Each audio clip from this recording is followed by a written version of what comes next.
राजस्थान के लोकायुक्त एसएस कोठारी ने कलेक्ट्रेट सभागार में आमजन की समस्याएं सुनी और भरोसा दिलाया कि जांच के बाद यदि किसी लोक सेवक के खिलाफ शिकायत आती है तो उसके खिलाफ कानूनन कार्रवाई की जाएगी।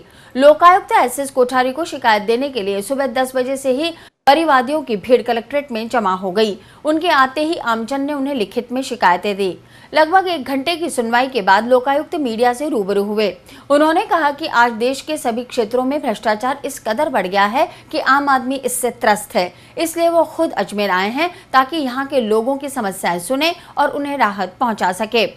एक सवाल के जवाब में लोकायुक्त ने माना कि एमपी की तुलना में राजस्थान में लोकायुक्त के पास बहुत कम शक्तियां हैं। वहां के लोकायुक्त के पास जांच के लिए अपनी एजेंसीज हैं, जबकि राजस्थान में हमें राज्य सरकार पर ही निर्भर रहना पड़ता है। उन्होंने कहा कि इस संबंध में हमने राज्य सरकार को लिखा है कि अब देखते हैं कि आगे क्या होता है।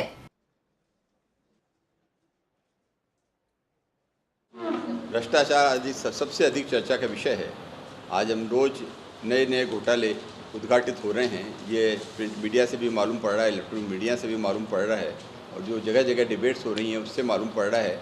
नेशनल लेवल पर जो विभिन्न एजेंसियां सर्वे कर रही हैं उससे, और नेशनल लेवल पर, इंटरनेशनल लेवल पर, उससे ये मालूम पड़ रहा है कि देश में भ्रष्टाचार बहुत अधिक बढ़ चुका है। हर आदमी इससे त्रस्त हो रहा है। और ऐसा नहीं है कि भ्रष्टाचार सर्वव्यापक सा हो गया है। केवल ऐसा नहीं है कि सार्वजनिक क्षेत्र में ही हो या खाली पब्लिक सर्वेंट्स के बीच में हो, प्रशासनिक क्षेत्र, निजी क्षेत्र भी इससे अछूते नहीं रह पाए हैं।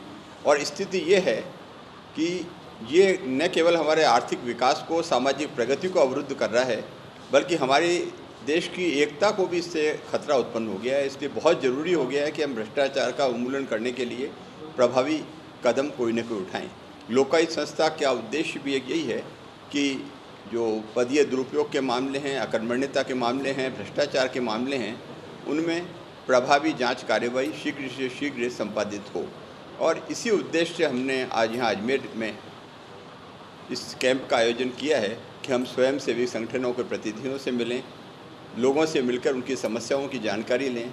जहाँ जहाँ वो लोक सेवकों के कृत्य से प्रभावित हैं, उनकी समस्याओं का यथोचित समाधान नहीं हो रहा है, उन्हें व्यक्तिशः सुनकर यह प्रयास करें कि उनकी समस्याओं का कम से कम में प्रभावी निराकरण हो।